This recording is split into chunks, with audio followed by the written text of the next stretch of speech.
Well, good afternoon, everyone, and welcome to this really exciting conversation today. I'm very much looking forward to it, which is really all about body language practices for communicating successfully in a transitioning workplace. Over the last year plus now, many of us have become very acquainted with this environment of Zoom and the box and other digital platforms. And as we look to transition again into the future to potentially a hybrid world, digital life is most likely going to remain part of our worlds and our lives. So today, our amazing speaker will share how to make the most out of virtual communication now and then transfer these skills when we go back to in-person. So with that, I'd like to introduce you to Alison Henderson. She's a body language expert and Roosevelt alumna. And she has over 2 decades of training and teaching of movement, and she's a body language expert. She has developed proven strategies for improving how you give and receive body language signals to create powerful communication. As one of the only 22 certified movement pattern analysts in the world, Alison combines her unique specialty with engaging energetic style, which brings the clients that she works with back and keeps them motivated to achieve success. Also, Alison, if you haven't seen it, she also recorded a session on TEDx, which is really great, and I encourage you to check out. Alison owns her own firm, Moving Image Consulting, where she's specializing in helping clients move from confusing or overwhelming communicators to clear, confident, and concise speakers. So without further ado, Alison, thank you. Thank you so much for joining us and coming to talk to the Roosevelt community today. I will go ahead and turn it over to you. Wonderful. So we literally have maybe 3 or 4 slides because as a body language person, it's much better for me to demonstrate and for us to have a dialogue than it is for there to be a ton of screens to stare at. So the more you can actually be on camera today, the better off you will be. And even if you're eating lunch while you're doing that, pop in as much as you can because you'll have a better experience most likely that way. I did put in the chat a link to a handout that goes along with today's discussion so that you don't necessarily have to take a lot of notes because you could just download that and then have the information. So where we're headed today, and we'll see how far we get in the hour because hours are hard for me sometimes. There's always so much to share and usually a lot of questions, is we're going to start with just being you, which may sound silly, but you need to show up the same on screen as you do in person. And there are many people during this last 14 months or however long we're at now, since lockdown, that we've only met virtually. And when we finally get to meeting them in person, we do need to be a little bit cognizant that when they meet us in person, they're not kind of like, oh, well, that's not what I expected, right? You want there to be continuity between your on-screen presence, and particularly if we have staff or if you are an educator, you certainly understand that when during hybrid or if you have one day virtual and one day in person, which is what I'm going to be doing next fall, they've announced at least at this point that my course will be one day virtual and one day in person. That I need to be the same person that they see both places. So we're going to talk about that. Then we're going to merge a little bit into this idea of the hybrid meeting, and where many, many businesses say they're going is allowing some of their employees to have some bit of autonomy over their schedule that they've been used to over work from home. And so there will probably be mostly our meetings will be some people in person and some people still on the screen. And how do we navigate that? And what are you doing if some people are like this, still masked because you're in the office and you're not outside, and some people you can see? I mean, it's going to be a little weird. And then finally, we're going to talk about reading others. Which kind of is a two-way street. You can improve your own body language signals and use what I'm teaching you just on yourself. And you can also learn over time to read other people.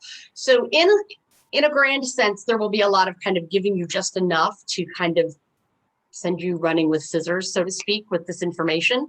So obviously connect with me on LinkedIn, or you find me on my website, movingimageconsulting.com, and message me and things to kind of continue the conversation as we go, because you probably will have questions that come up in the next days or a couple of weeks even. And I'm always happy to answer questions when you say, hey, I was on that Roosevelt webinar.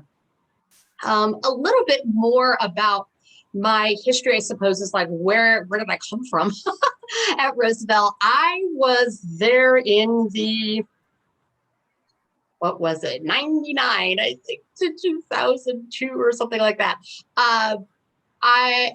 For graduate school, so I was in the Chicago College of Performing Arts in their directing and dramaturgy program, which they no longer have. So one of those things. Few students, lots of money for professors, and so it got axed, I think, one cohort after mine. But and since then, if you know anything about theater and the arts, generally you need to have a day job in order to support your theater habit, as I like to say, because people don't necessarily pay us very well. And I was working in offices and realizing that there was a lot more drama going on in the office than there was on my stage when I would go to direct at night. And I wanted to be of assistance, figure out how I could help people. And body language ended up really being the conduit to that, because I was already working with actors to be full embodied characters and not just talking heads. And so I have my certification in what's called Laban movement analysis. And then I went on to receive the movement pattern analysis certification all through Columbia College here in Chicago. And that certification is where there's only like 22 or 23 of us. My website may say 26, but I think a couple have dropped off. You have to keep your skills up in order to be to continue to be certified. And what that is literally a way to observe behavior that we see and connect it to the thought processes in the brain. What is a person's preference for receiving information? And that is why this is so important, because you can change your languaging and your behavior to meet the other person where they need you to be. So for things like executive presence and leading teams, it shouldn't necessarily be your team members adapting to you. As a really good leader, we should have a little bit more social emotional learning and empathy and all of those things, which tie beautifully into this. And so we as leaders can give off the information that we're giving to our teams in a way that they are more receptive to hear them. The same thing with sales teams and business development. If you can really connect with your potential client, that opens things up. If you, the latest book that I wrote is Closing the Distance in Distance Learning, which I wrote last summer, particularly for educators, because they were going to be entering this virtual environment, which really none of them had experienced very much before. And so tips on how do they read their students? How do you get them to turn their cameras on? How do you create a presence that they get to know when you've never met them before? Because right at the beginning of September, nobody was, except maybe the parochial schools, were in person. And so you've never met these students before. How do you establish rapport with them? So I'm not industry specific. It is my specialty that really is what kind of niches me as a body language expert here in Chicago. So my first question that I had Christy create a couple of polls. So the first poll that I have is just, if you take a quick second, is answering, what is your current situation? So are you working fully remote right now? Are you working full-time in the office? Or are you in some kind of blend of at home in the office? And we'll take a second to kind of let those things come in from everybody. And obviously continue, to put questions in the chat and things as we go. And I will try to look at those and also stop at different points for questions. And, obviously, as I said, email me later if there's something that comes up that I didn't get to answer your question, because I won't be able to see everybody on the screen at once. You can use your reactions and, put your hand in the air and that sort of thing as well, if you want. So it looks like we have most people are a blend. The least is back full in the office. And one of the things that I think those of us that have been remote is we shouldn't forget the people that still had to go in every day. My husband works in the steel industry. They were considered an essential business. So he, only had maybe 3 or 4 days at home this whole time. So it's kind of been, I sometimes forget, because my life didn't change a whole lot, except I wasn't going out networking. And of course, all of my trainings became virtual. But my home life, as far as, and my kids are teenagers and they're in high school, so I didn't have to deal as much with the overseeing the home learning and stuff. But we do have to remember that everybody is coming from or had a different situation. So thanks for letting me know that. So some blends. So this idea of the hybrid is certainly going to be good for us today. So I want to start, as we said, with that presence. How do you, how are you the same, right, in both situations? There are several key things to this. So I would ask everybody, whether I can see you or not, whether you're seated or standing, the number one thing that you can do to increase your presence and having people respond to you and engage with you on the screen is to improve your posture. So everybody should, sit up tall. It doesn't have to be stiff, but you should definitely be thinking when you are doing the speaking, and even to help the other folks that are in the meeting with you to look engaged. Sitting up is really important. When we sit way down, or we're low, or we're scrunched in, it just doesn't give the same impression. We don't look as engaged.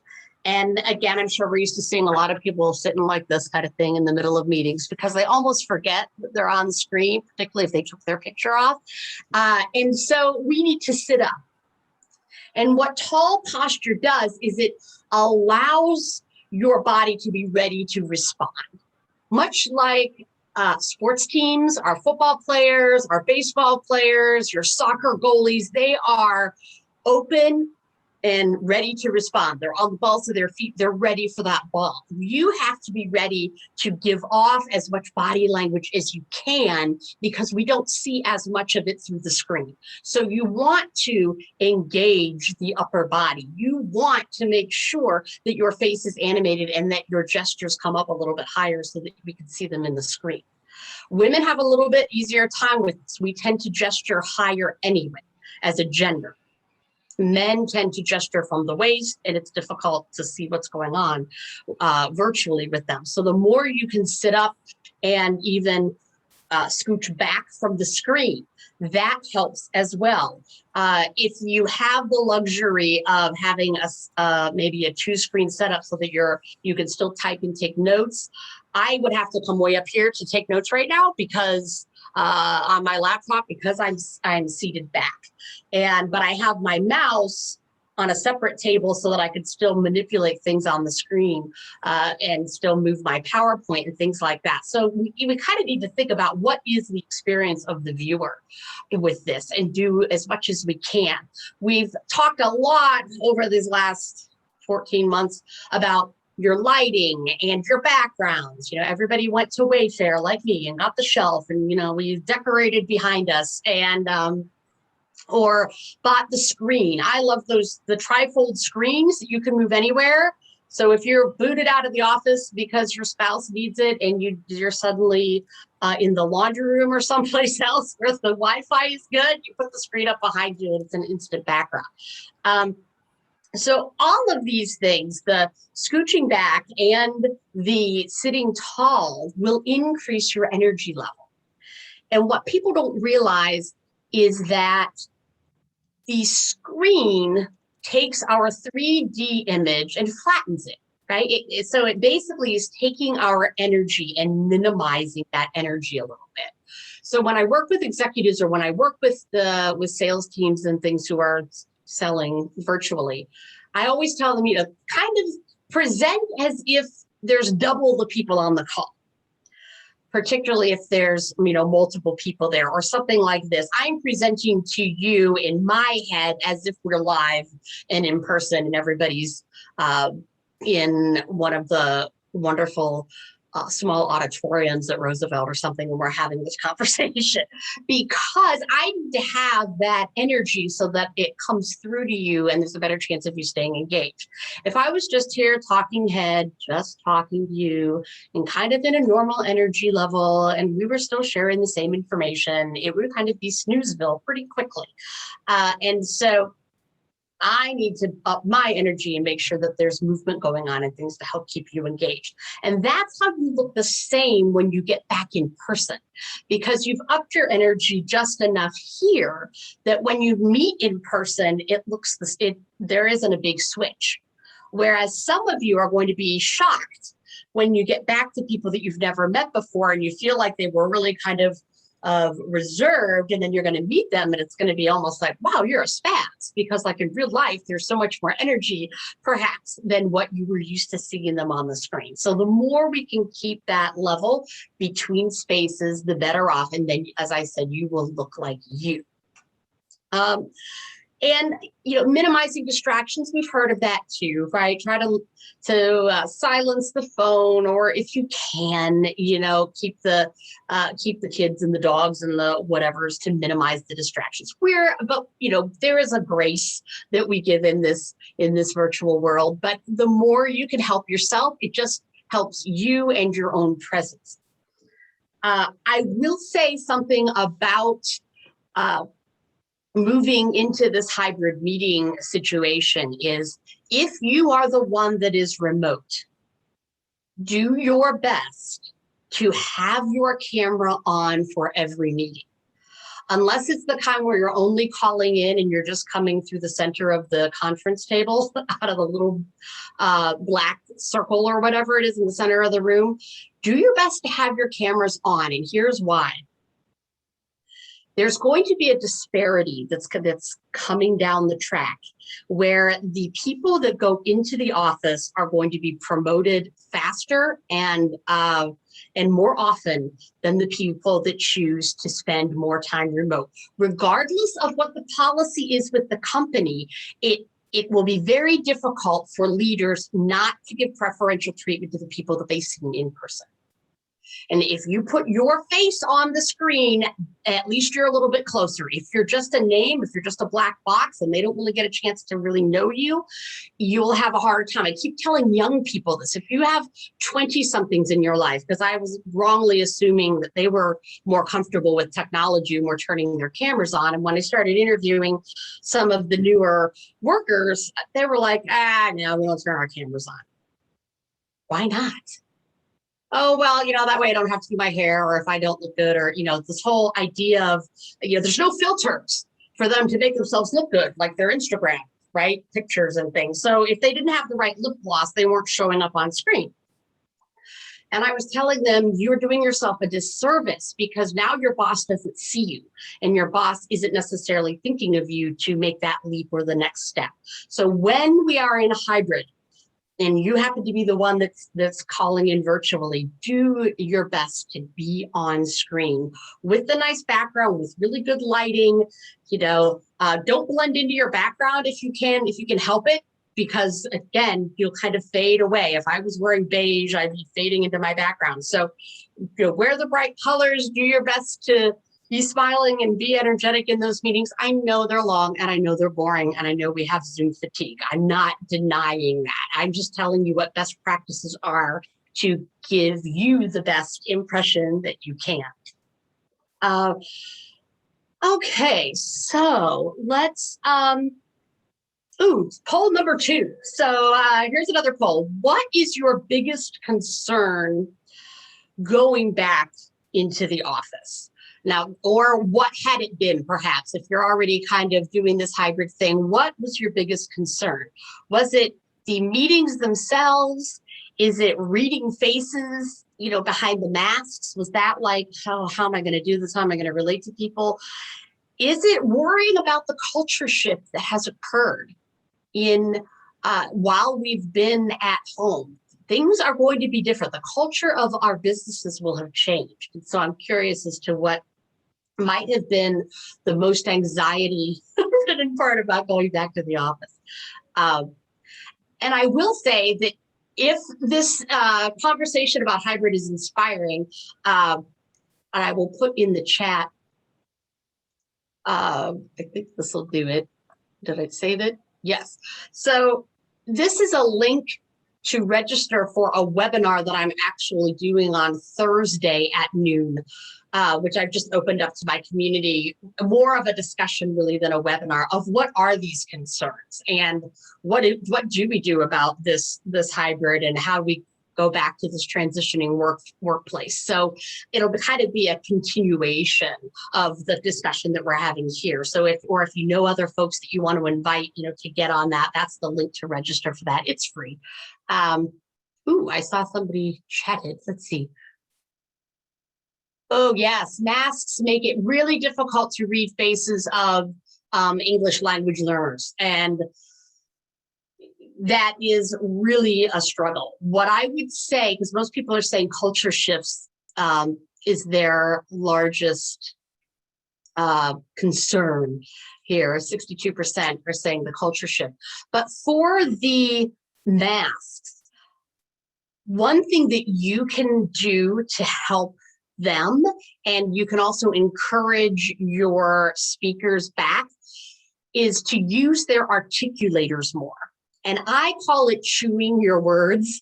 But if you, even at the beginning of a class of English language, learners, if that's English as a second language kind of thing, have them do tongue twisters. They can each bring one in, and maybe they even bring one in their own language, and everybody tries to do the tongue twister in different language or something. But she sells seashells from the seashore. Anything where you're getting your lips, teeth, and tip of the tongue active.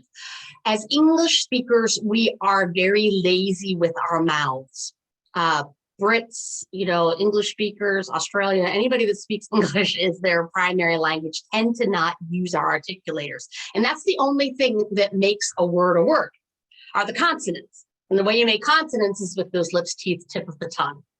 So even just that, having everybody say the lips, the teeth, the tip of the tongue, the lips, the teeth, the tip of the tongue at the beginning of class behind their masks will help you, or even say, I need you to chew those words a little bit so that we can understand each other.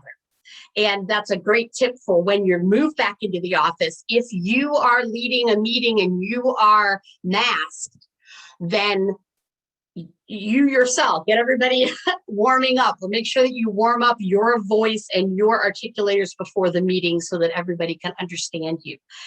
If you can, I would suggest talking to human resources about the idea of whoever is speaking or presenting perhaps stands far enough away that they don't need to be masked. Might be a compromise that the speaker can unmask for a moment and then remask, because again, the people virtually have the advantage. You can see their faces. And their faces are going to be big, right? And so it'll be a little bit different. Of course, those people that are virtual won't necessarily be seeing everybody in the room, and the people in the room won't necessarily see everybody virtual unless everybody's bringing a laptop with them, or unless you have the technology to splash everybody's faces on a big monitor or something. Some other things that are coming in. Okay, just greetings. So we're talking a lot about autonomy and legality of whether we can ask if somebody's been vaccinated, those sorts of things. There's a lot of talk right now in human resource departments about the safety and the protocols. What are our protocols going to be? Every couple of days when the CDC comes out with something new, how does that change what our protocols are. And yes, we need to communicate that for sure. But I really want to encourage everybody here to also advocate for the human element when people come back. That we need to remember all of the grace that we gave everybody early on during the pandemic, that we need to revisit that.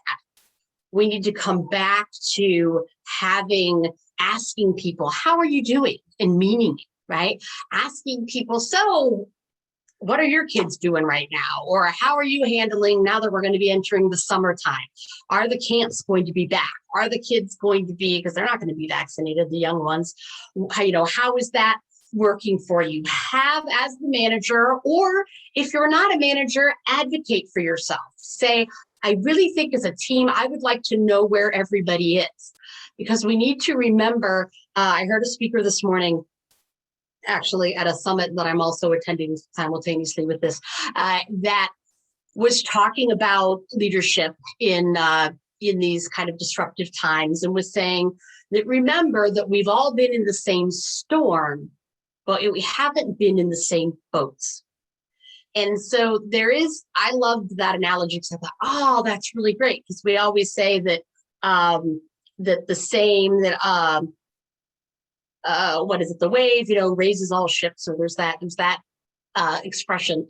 But there's also the idea that as a manager or as a leader, you need to somehow safely get all of your boats to shore, right? All of these different boats, who knows, some of them are going to be really tattered because they went through lots of emotional turmoil during this time off. Maybe somebody lost their job. Maybe they lost a lot of loved ones to COVID and things. So there could be somebody whose boat is very, very tattered, and there's somebody that's kind of coming in on a luxury yacht because they were like, woohoo, we took off and we went, to our summer home in Virginia, in the hills of Virginia. And we just tended our garden all last spring, and just, had a great time last summer being all together, and it was just us. And, so could be a really wide range of people back in the office. So have those conversations, just as we really checked in with everybody at the beginning of this whole ordeal. I think re-entry is going to be potentially more difficult, because there's sort of this misnomer in our heads, I think, that we should just be able to walk right in, right? And just like, okay, let's just pick up where we left off.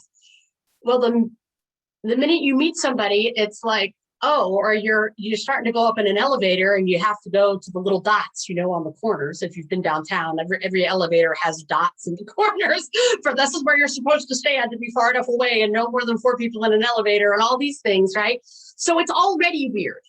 Before you even set foot in the office, it's a little bit weird. Then the first person that comes to you and you start to be like, hey, oh yeah, sorry, we're not allowed to touch each other.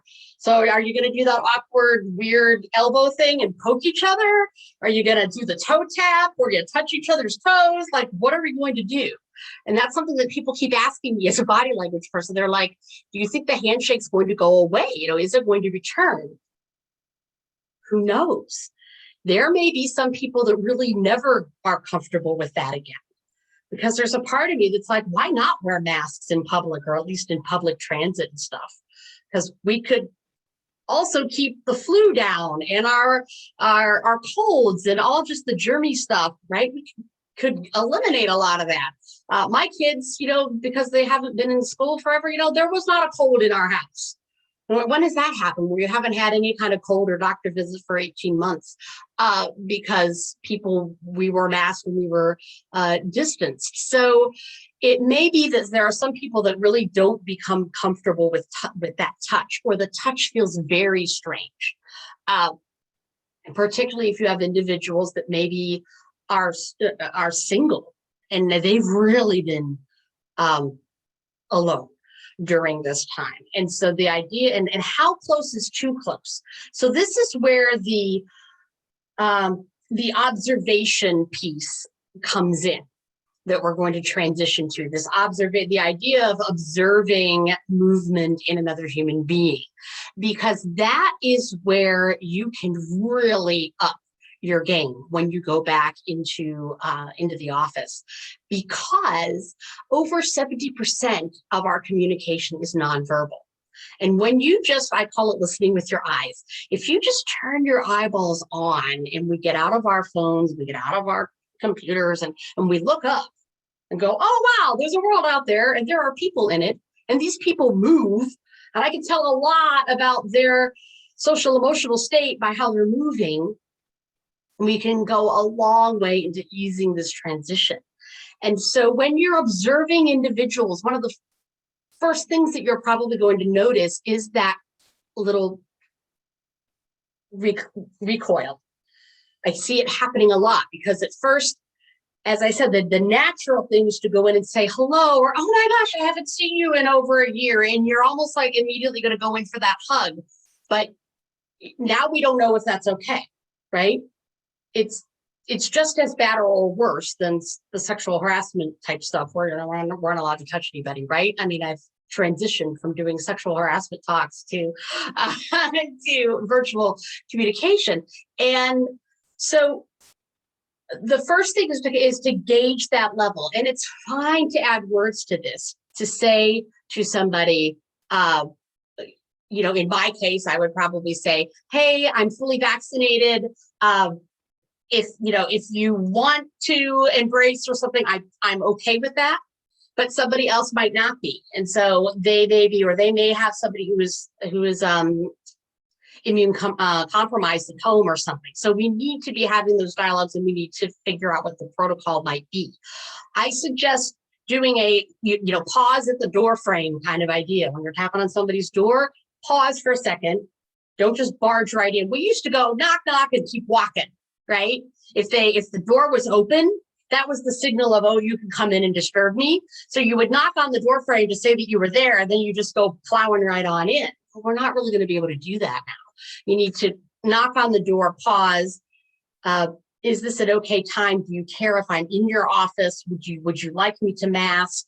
We're going to take some care and share with everybody. And even that's the idea of these communications early on when you first get back into the office. Have the discussion. Are you okay with people drinking and taking their mask down and drinking in the middle of a meeting? A few months ago, we didn't know whether we could do that before everybody was vaccinated, particularly.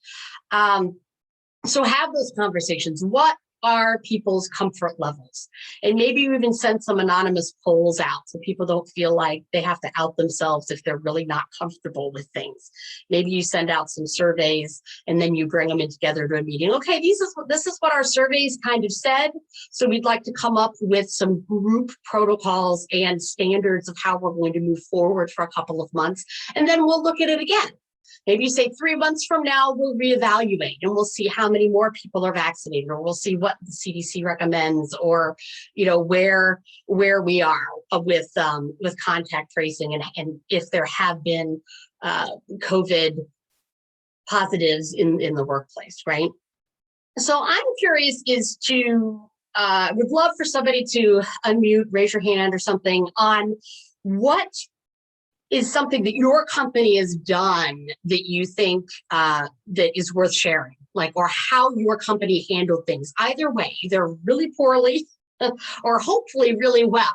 Was there something that where you're at, and I don't know how many of you are, more like solopreneurs, but if you are in a larger workforce, does anybody have an idea? I'm trying to look around if anybody's unmuting themselves, or throw your hand up and we can unmute you. I should need to look at the next page too.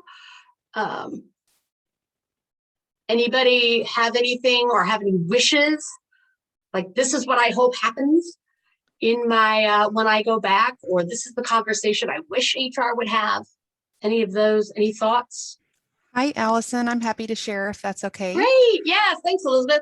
Hi, sure. Yes, I'm Elizabeth, and I actually work in a human resources department. I am, in fact, a trainer where I'm at. And so I am really the one who's going to be spreading the messages of positivity and helping people get adjusted and thinking about what are the conversations that need to be happening within their teams to get everyone adjusted as we come back.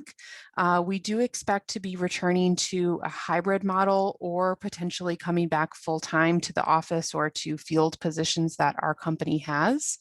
So I wouldn't say we have it all figured out, but I definitely want to be on the forefront of those conversations since I'm going to be helping have those conversations with our employees.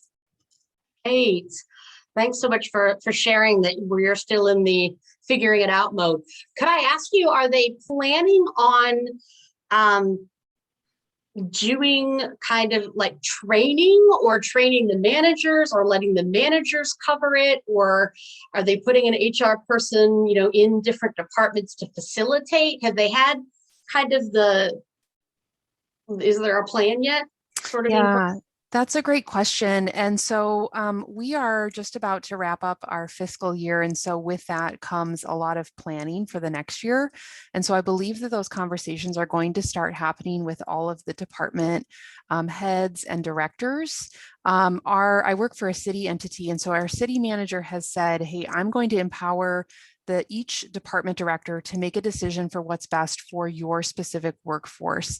There are going to be employees who will need to come back in customer facing positions or have field positions that don't allow for a remote work style anymore. And so the directors will have to have those conversations with their teams. And there's other offices who have learned, this remote workforce was possible. We can still keep some of that as long as our customers continue to have their needs addressed. So I think how it's going to look department to department will vary.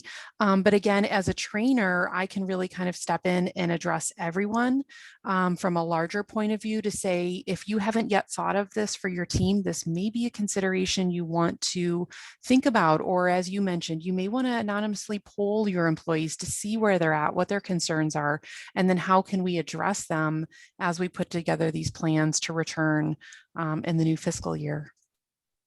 Very well said. And I would encourage everybody to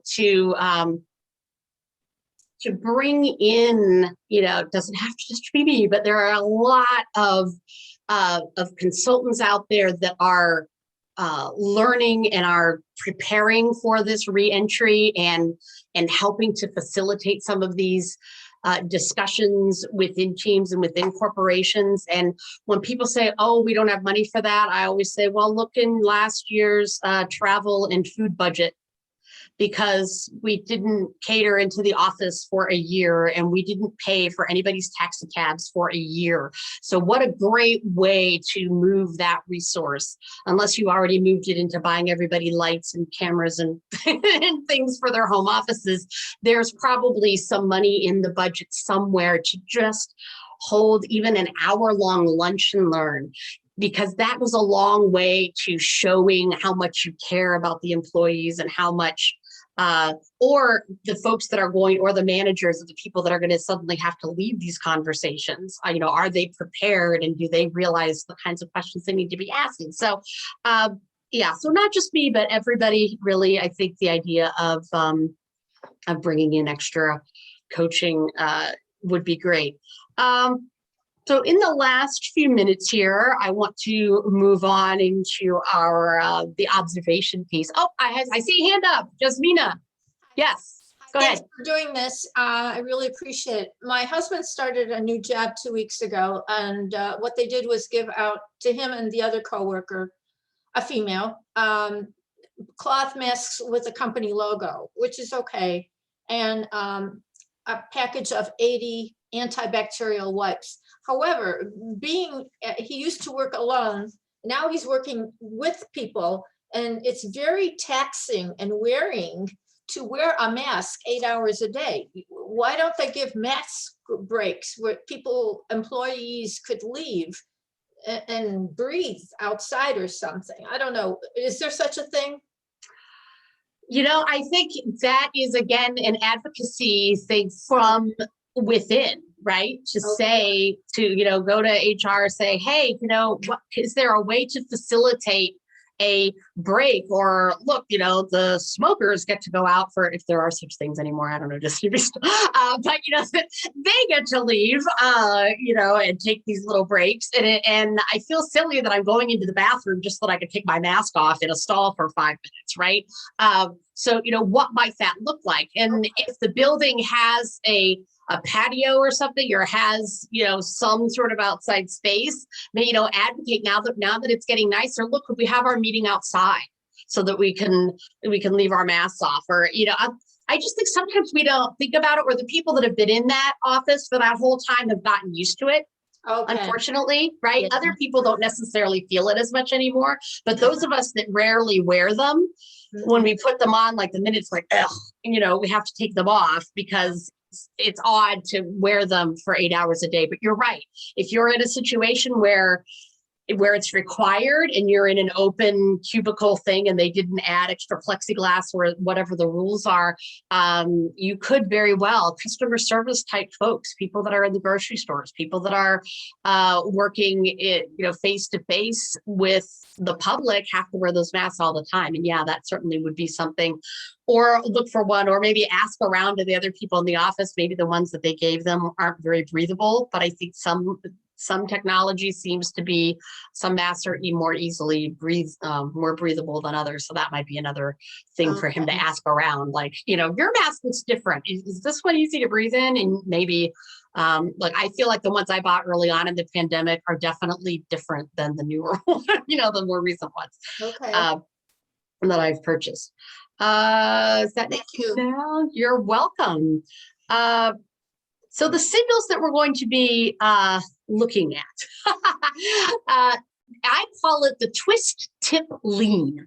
And when you download the handout, there's little pictures of my little dude here that I use, my little movable dude.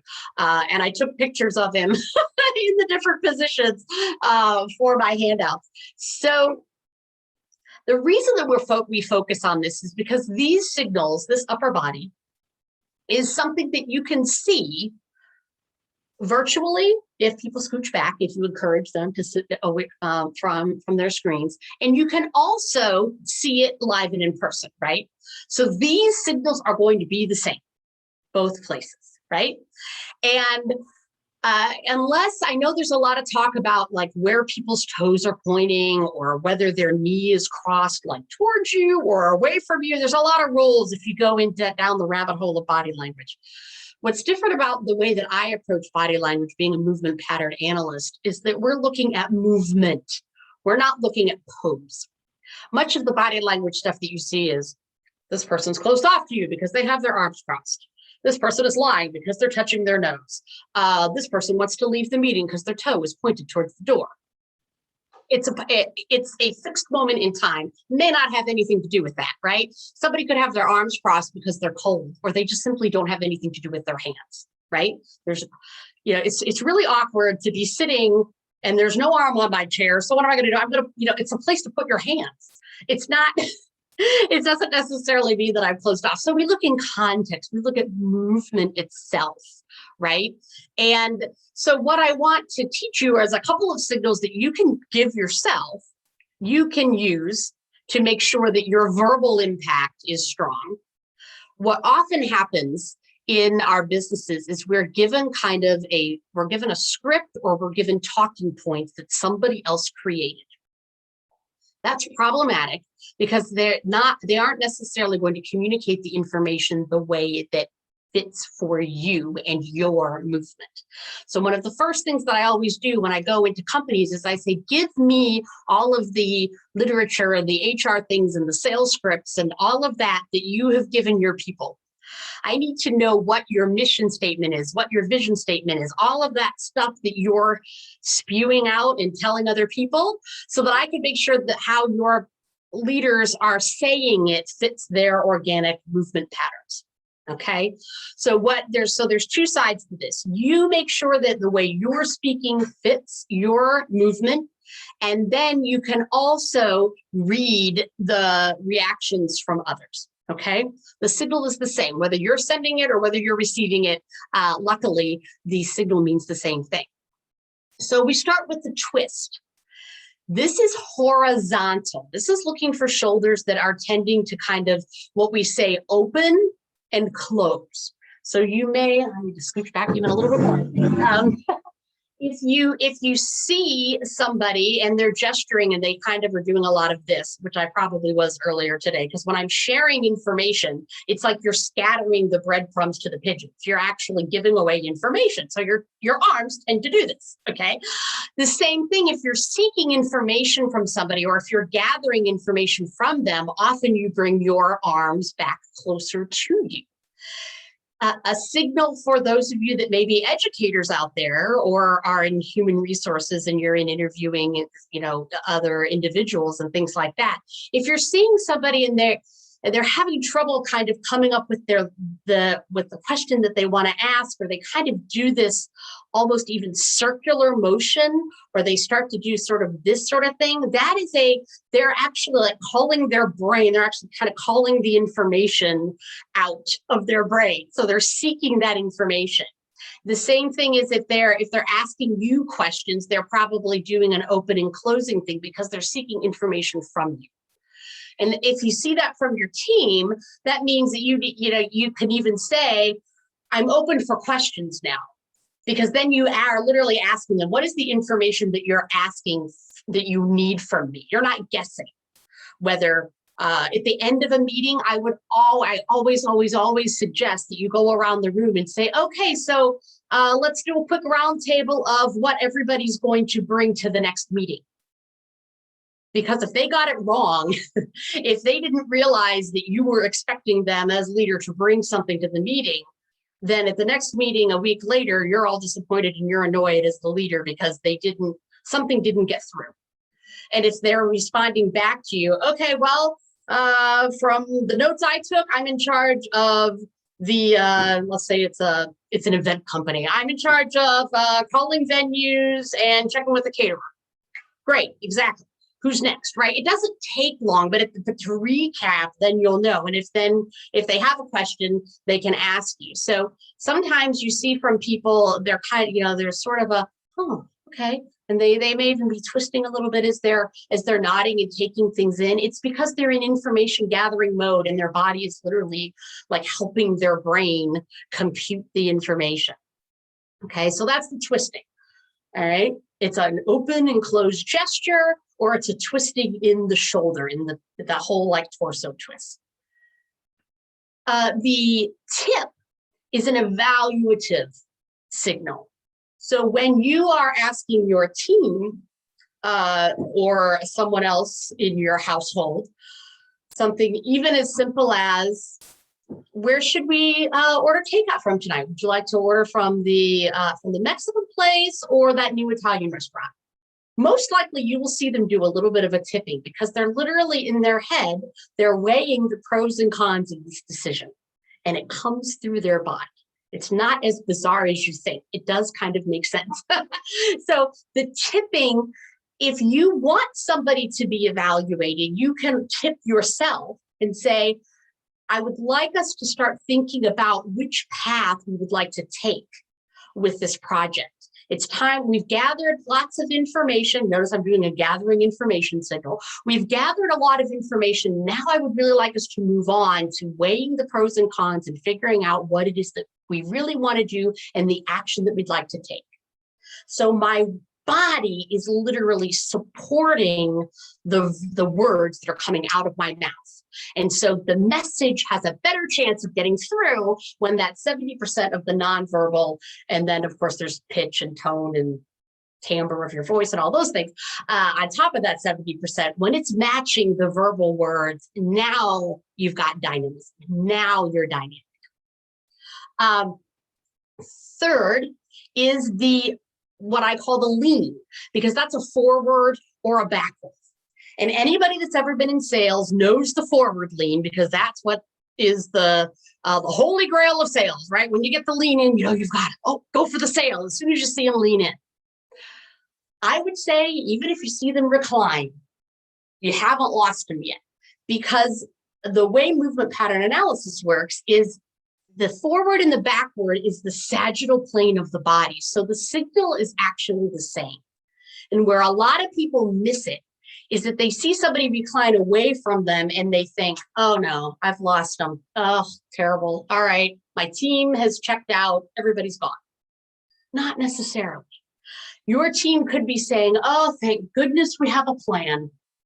Or your prospect could be saying, yes, you are the answer to my prayers. Okay, now they're probably going to re-engage forward again because your team is going, fantastic. Yay, you're giving us some leadership. Thank goodness, I've been so confused. So what do we do next? And then they will probably re-engage and lean in again. So as soon as somebody leans back, don't throw in the towel, okay? Particularly on the lean back. That's the one that most people get, quote unquote, I guess, wrong, if there is such a thing as a right and wrong. But when they lean back, we haven't necessarily lost them. Sometimes it's just, we physically get tired. I've been telling you guys to sit up this whole time, right? We need to sit back for a little bit. It's called recuperation. Your body needs to recuperate, and it needs to give the muscles a chance to relax, and then they'll come back. So the twist, information, the tip, evaluation, and the lean forward is the commitment. What are we going to do next? What's our timeline? It also goes with goal setting. What's our goal? What's our vision? What's the future going to look like? And so those signals can help as well. Virtually leaning forward, also just to be aware of this, virtually leaning forward adds pressure because you're literally invading everybody's space on their computer screen. And it's one way to get people back, right? If they've kind of been checking out, the minute you come forward, everybody's like, oh no, it's like the teacher just, right? The teacher got me zoning out. So as a leader, you could use that to your advantage, but it also makes things more important. So beware, if you tend to be a forward backward person anyway, that you may be putting undue pressure on certain parts of your discussion just because of your natural habit of moving in. So that's kind of a little side tip of how the lean can sometimes skew things from a virtual standpoint. So that was a very quick introduction to the twist tip lead. It's obviously to really learn it, and to observe other people doing it. It takes some time. I will tell you that most of you will come back to me, or you're going to think in a couple of days, well, that twist tip lean stuff is cool, but people move in 3D. I'm seeing them twist, they're tipping, and they're leaning. Okay, so what you want to do is over the course of time with the individual, if it's a sales conversation, you're talking to them for, say, a half an hour or something, you want to look at for what you see the most. Okay, what sticks out to you? If you feel like, man, they've been just in my face, they keep coming towards the screen, away from the screen, towards the screen. That's a big clue that they're kind of commitment oriented and process oriented. And so you as the speaker can go from talking about the goals that they established. You mentioned that your goal in the next quarter is to raise your efficiency by 30%. And I really feel like this particular piece of software is going to do that for you because of XYZ. So you see how you frame your conversation to fit what they're looking for. If you're seeing a lot of twisting and things, you can say to them, I have some really great case studies and data on this topic, and I'm going to email this to you right after the meeting. Because if somebody isn't information oriented, giving them that data right up front, or putting up having a PowerPoint presentation with lots of facts and figures and numbers and whatever, is not going to matter to them. They're going to be like, why are we spending all this time on the data and the figures? I wouldn't have called you if I didn't think that you had the data, or this is on your website. I already read the data on your website, but they're too polite to come right out and tell you that. So the same thing, again, I don't know if we have people in education on the talk. I'm assuming there's probably somebody in here in education, right? Is that from the educational standpoint, you need to be giving information, evaluation, and commitment stuff throughout your lectures. Most people spend 90% of their lecture on information. Then they tell you why it might be important for a couple of sentences, and then they tell you what you're supposed to do, which is the assignment at the end to be turned in. your commitment-oriented students have checked out way before that, because they're like, oh, just tell me what I need to do. What's the assignment? You just tell me what the assignment is. So if throughout your lecture, you can be telling them why this is important after every little bit, and then you say like, okay, so that piece you're going to find is coming up at the beginning of our assignment. Then those people are like, oh, yeah, all right, good. Yep, talking about the assignment now, right? Or you could say, that's going to answer the first, what we just did. Make sure that you know those particular definitions, because that is going to directly relate to the first part of the assignment. So you're helping keeping your students engaged by using all three types. You don't have to necessarily know what the type of person is, particularly if you do a lot of phone call kinds of things. If you have the information, the kind of what makes something superior, like the evaluation piece, what makes your product superior, and the how long does it take, how fast could we move forward kinds of stuff, and it keeps coming and coming and coming. Then you'll notice from your prospect when they're lighting up or when they pause and they ask you a question, because, oh, that was interesting to them, right? They're going to tell you. Even if they don't physically always tell you, they're going to, at least verbally, they're going to clue you into their thought process, okay? Well, we have 3 minutes for questions. I will be quiet right now and say that I will take a question. Just shout out, because I'm just going to really quickly put up on the screen. I have an executive presence group that's going to be starting. I do train people to do this. So if you think you want to bring this to your consulting firm or something as a, hey, what if we added body language to our sales training? Or what if we added body language to our human resources training, or whatever it is, I train people to help so that they can bring that as part of their stuff. But this is how to contact me. So I will put that up and then look through. Does anybody have a question? Go ahead and shout it out or put it in the chat. Yes, the recorded presentation will be sent out to you guys, Christy tells me. So yeah, I guess it will be shareable. Oh yeah, and you can find me at Moving Image Consulting and find my books on Amazon. I have another one too called Reducing the Drama in Business Relationships, using all of my drama stuff too. No questions per se, something you've seen that you're curious as to what it might mean. Usually I get some of those. Feel free to ask me. Otherwise, that was content. We got it in the hour. I'm excited. Thank you, Allison. This is fantastic. And I guess one question I have, is there do you have a pet peeve maybe perhaps of yours with something someone does in terms of their body language that you can share with us? I think my biggest pet peeve is just assuming that, particularly the crossed arms is probably my biggest pet peeve, is that assumption that people are closed off to you, because really taking things in context is so important.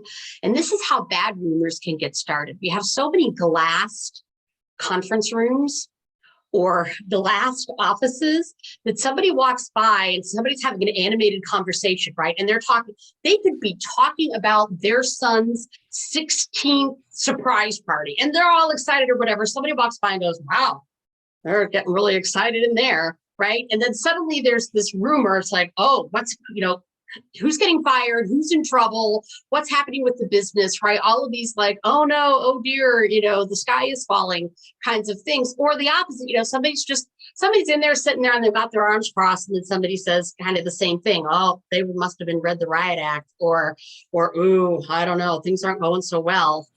But you don't see the whole thing, which is they're leaning in. All you see from the side is that they've got their arms crossed, but they're leaning in and they're nodding and they're smiling and they're having an okay conversation. Just happens to be that their arms are crossed. So making that assumption that somebody is closed off to you, particularly, I always tell people it's better not to do it, because it's just out there in our society and we can't help it. That's immediately what we think. But if you're having your professional photos taken, I wouldn't let the photographer tell you to cross your arms, honestly, because how many LinkedIn photos do we see that people have their arms crossed? Every lawyer, attorney firm is, right? They look like this, glaring at the camera because they're going to be, do you want to hire that? if I have to tell you all my deep, dark secrets because I'm going to be getting a divorce, I don't know if I want to hire the lawyer that looks like a total meanie badass, right? Because I'd be like, I don't know if I want to share that with you, or if I'm, going to go through bankruptcy or something, I have to share all my financial information with you. Yes, I want you to fight for me in court, but I don't know if that's the first thing I want to see on your website. So think about those things. All of that stuff is perception. I work a lot now with people on video, not only their virtual presence, but what are they doing on video now that every company in the world wants to create a video for their homepage. There are a lot of really poor videos out there on company websites because nobody's coming in and training them on how to come on the screen. And they're just like, oh, the camera's on. And so I'm going to do my talking points, but I'm not going to move because I don't know how to move. I don't know what to do with my hands, so I'm not going to do anything. And so it's a bunch of talking heads, and you can relax and learn what it is that you need to do. So, all right, 102. I can go on forever. So connect with me. Let's, connect on LinkedIn. Join me on Thursday for continuation of this. I also do first impression sessions, which are super fun. It's a meeting where literally, we talk and I tell you like, what are the overarching signals that you send as a natural human being so that are you more of a twister, a tipper, or a leaner? And of course, there's a lot of other signals as well. But those, you can, once you know that about yourself and you have that awareness, it goes a long way in clarifying your communication. So we'll end it. Absolutely. Thank you, Allison. There's so much gratitude in the chat for you joining us today. Tons of thanks for sharing all this beneficial information. I know many of us have probably been jotting down and taking notes, or we'll go back to the recording. So we appreciate you showing up with us today and sharing all of your expertise on body language. Thank you. My And thank you pleasure. Go joining. Lakers. Yes, go Lakers. I wish I was around when that building behind me was built. I know. That was such a cool building. Beautiful views from up there. I can't wait to get back and see them again. Oh, thanks everybody. Thank you, everyone. Enjoy the rest of your day. Get outside. Get outside. Yes, enjoy the weather. And the recording will be sent and it'll be posted on the Lifelong Laker page too, so you can check it out there. And Allison, enjoy the rest of your conference. Yeah, I'm on at 1:30 with that. So I'll get a drink of water and get ready to talk on sales. This one we're talking about.